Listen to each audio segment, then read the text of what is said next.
Kitchen की शान आणि मसालों की जान असा एकदम मस्त गरम मसाला आज मी रेसिपी शेअर करते तुमच्याबरोबर.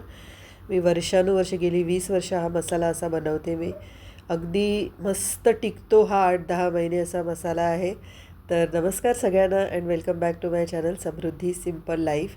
मी इथे धणे घेतलेत आणि सगळ्यात पहिला मसाल्याचा जो बेस आहे तो म्हणजे धणे आहेत. धणे 2 बॅचमध्ये घेतलेत मी. पहिले 1.5 कप घेतलं आहे धणे आणि एकदम बारीक गॅसवरती बनवायचा आहे हा मसाला. एवढं नक्की विसरू नका. मोठ्या गॅसवरती मसाले जळतात, त्याचा फ्लेवर पण खराब होतो. तर बारीक गॅस करायचं आणि त्याच्यावरती खमंग भाजून घ्यायचे. तेल अजिबात टाकण्याची गरज नाही आहे आणि हा मसाला अगदी वर्षभर टिकतो, गॅरंटी आहे माझी. लिहून देते मी तुम्हाला, तर एकदा नक्की ट्राय करा. तर मी पहिली बॅच भाजून घेतली.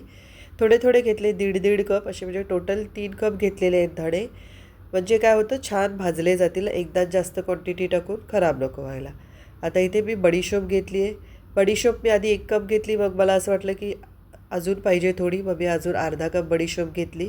तर टोटल बडीशोप घेतलेली आहे 1.5 कप. बडीशोप तब्येतीला खूप चांगली असते, पोटासाठी आपल्या डायजेशन सुधारण्यासाठी. पोटामध्ये गॅसेस वगैरे होतात ना, तर ते हा मसाला जो आपला तो गरम मसाला जो आहे तो खरं आयुर्वेदिक असतो आणि तो आपल्या शरीरासाठी एक प्रकारचं औषधच आपण रोज आपल्या मसाल्यांमध्ये टाकतो. म्हणजे नुसतं चव नाही आहे, तर आपली प्रकृतीसुद्धा याच्याने सुधारते. आता मी घेतले 1 कप जिरे घेतले. तुमच्याकडे शहाजिरे असेल ना तर शहाजिरे पण टाका, त्याच्याने खूप छान सुगंध फ्लेवर येतो. आणि हा जो हे जिरं आहे ना, हे थोडं जाडं असतं ना नेहमीचं, ते आहे. हे पोटासाठी थंडावा निर्माण करतं, पण खूप चांगलं असतं हे जिरं. तर हे जिरं मी 1 कप घेतलेले आहे. हा मसाला जो आहे तो सगळ्या भाज्यांना अतिशय उत्कृष्ट चवदार, चिकन करा, मटण करा, फिश ग्रेव्ही करा, नाहीतर सगळी कडधान्य करा, गवारची भाजी करा, अशा सगळ्या भाज्यांना हा मसाला खूप छान चालतो. ह्याच्यामध्ये अर्धा कप मी घेतली होती काळी मिरी, कारण ती खूप गरम असते. 1 कप हे बाडियर, म्हणजे चक्रफूल आपण ह्याला म्हणतो. तर ते कपभर घेतलं आहे. 1 कप भरून घेतलं आहे. एकच भांडं वापरलं आहे सगळ्यासाठी, कारण की हे कसं तुकडे केलं तर अर्धा कपच होईल ते, त्याच्यामुळे ते 1 कप भरून असं घेतलं आहे मी. दालचिनी बघा तुम्ही क्वांटिटी, शंभूठामध्ये 8-10 स्टिक्स आहेत ना, चांगल्या मोठ्या रोल केलेल्या, त्या बसतील अशा घेतल्यात. दालचिनीमुळे पण मसाल्यांना खूप छान फ्लेवर येतो. तर कंजूसी करायची नाही गरम मसाला बनवताना. खूप महाग पडतो आपल्याला खरं तर. हे सगळे महागडे इन्ग्रेडियंट्स आहेत, पण तरीही ते टाकायचे. म्हणजे आपण एकदाच वर्षभरातनं केलं, त्याचा कुठेही फ्लेवर कमी होत नाही, त्याचा सुगंध कमी होत नाही, त्याची चवही कमी होत नाही. आता मी इथे घेतली मोहरी घेतली. मोहरी ही पोटासाठी खूप चांगली असते, म्हणून मोहरी 1 कप घेतली. इथे जरा लालसर अशी मोहरी मिळते. बडी इलायची घेतली आहे आणि छोटी इलायची. बडी इलायची 1/4 कप घेतली आहे. छोटी इलायची 20-25 अशा टाकलेल्या आहेत मी छोटी इलायची. आणि एक मी टाकलेले आहे त्याच्यामुळे ते जायफळ. आता हा मिक्स मसाला काय सांगितलं, सगळ्या भाज्या, ग्रेव्हीवाल्या भाज्या ज्या असतात, चिकन, मटण, म्हणजे इतकी चवदार होते ना. मी माझ्या मुलीला पण देते हॉस्टेलमध्ये आणि ती मला सांगते, मम्मा मी जेव्हा काही बनवते ना किचनमध्ये, तर धावत येतात विचारायला की क्या बन रहा है किचनमध्ये, इतनी अच्छी खुशबू आ रही है. तर लिटरली एकदम जबरदस्त मसाला आहे. आता याच्यामध्ये मी घेतली आहे लवंग घेतलेली आहे. लवंग पण अर्धा कप घेतली आहे.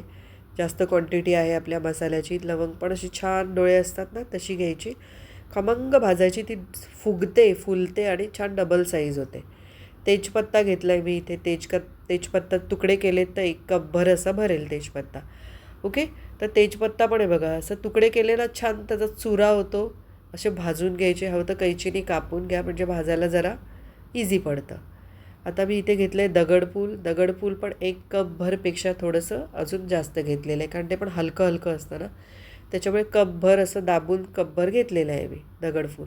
दगडफूल पण खूप छान असतं. दगडफूल म्हणजे ही ॲक्च्युली दगडावरती येणारी शेवाळ आहे ते. मेथी घेतली आहे. मेथी अर्धा कप घेतली आहे. मेथी घेताना लक्षात ठेवा, ही मेथी घ्या, ही खूप चांगली असते आपल्या तब्येतीसाठी आणि हाडांसाठी. बरीच लोकं कसुरी मेथी टाकतात. कसुरी मेथीला कीड पडण्याची शक्यता असते, त्याच्यामुळे मी ही मेथी वापरते. म्हणजे आपल्या पोटासाठी खूप चांगली असते, हाडांसाठी खूप चांगली असते. हिला जास्त भाजली तर ती कडवट होते. आता सगळ्यात लास्ट म्हणजे 1 कप चणा डाळ घेतली आहे भाजायला, कारण ह्याच्यामुळे खूप जास्त खमंगपणा येतो मसाल्याला. आणि ग्रेव्हीमध्ये जो आपण हा मसाला टाकतो ना, तर इतकी सुंदर ग्रेव्ही होते ना, की विचारूच नका. हे एकदा ट्राय केल्याशिवाय कळणारच नाही. ही 1 कप घेतली आहे उडदाची डाळ. ओके, या डाळी थोड्याशा कपड्याने पुसून घ्यायच्या, म्हणजे त्याच्यावरती लागलेलं जे असतं ना सगळं ते निघून जातं.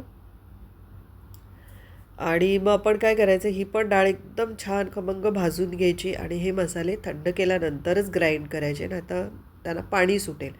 आता इथे बघा मोठी डिश आहे माझ्याकडे ना, मी वाळवणासाठी घेतलेली. त्याच्यामध्ये दगडफूल, चक्रफूल, बडीशोप, मेथी, जिरं, लवंगा आहे, त्याच्यानंतर दालचिनी आहे, तेजपत्ता आहे, बडी इलायची, छोटी इलायची, जायफळ. ह्याच्याने खूप छान फ्लेवर येतो आणि ट्रस्ट मी, एकदा बनवल्याशिवाय नक्की कळणार नाही. तर धणे वगैरे आहेत, काळी मिरी आहे, सगळे मसाले ना छान मिक्स करून घ्यायचे, थंड करायचे आधी आणि मग छान मिक्स करायचे आणि मग ह्याच्यामध्ये चणा डाळ टाकायची आपण आणि उडीद डाळ टाकायची. ओके, हे सगळं मिक्स करून झालं की मग आपण काय करायचं, ह्याला थोडीशी क्वांटिटी घेऊन मिक्सरला लावायची. तर मिक्सरच्या छोट्या भांड्यामध्ये ना हे छान होतं आणि टेक्स्चर त्याचा एकदम मार्केटसारखं फाईन नाही करायचं. थोडंसं रवा टेक्स्चर ठेवायचं, म्हणजे छान आपल्या भाज्या खूप छान होतात आणि वर्षभर याचा काहीही जात नाही, रंग नाही, कलर नाही, वास नाही, चव नाही. उत्कृष्ट असा मसाला बनतो. आम्ही गेली 20 वर्ष बनवते हा मसाला. तर एकदा ट्राय करून बघा. छान झालेला आहे. एकदम फाईन नाही आहे, घरी असाच होतो. तशा छोट्या भांड्याला मिक्सरच्या लावा आणि मी भरपूर मसाल्याची क्वांटिटी बनवलेली आहे. माझी लेक हॉस्टेलमध्ये असते, तिला पण मी देते हा मसाला आणि तिलाही तो वर्षभर पुरतो. म्हणजे ती एकटी पुरतं जेवण बनवते, तर तिला वर्षभर पुरतो आणि मी माझ्यासाठी बनवते, तो मला वर्षभर पुरतो. तर बघा किती क्वांटिटी झाली आहे छान आणि अतिशय चवदार होणारा मसाला आहे. तर एकदा नक्की ट्राय करून बघा. ट्राय केलात तर कमेंट पण करा प्लीज. माझ्या चॅनलला एकदा लाईक, शेअर आणि सबस्क्राईब करा. सबस्क्रायबर्स वाढत नाही आहेत, तर मी तर रोज रेसिपीज आणण्याचा प्रयत्न करते. आय नो मी थोडी कन्सिस्टंट पण नसते, पण राहण्याचा प्रयत्न करते नक्कीच. तर तुम्ही माझ्या या प्रयत्नांना यश द्या. लाईक, शेअर आणि सबस्क्राईब करायला विसरू नका. आणि बघा मसाला असा ग्राइंड करून झाला ना की बाहेर ठेवायचा. तो पण एकदम छान हात लावून बघायचं. नॉर्मल टेम्परेचरला आला की तो बरणीत भरून ठेवायचा आणि वर्षभर तुम्ही टेन्शन फ्री. तर चला पटकन लाईक आणि शेअर आणि सबस्क्राईब करा.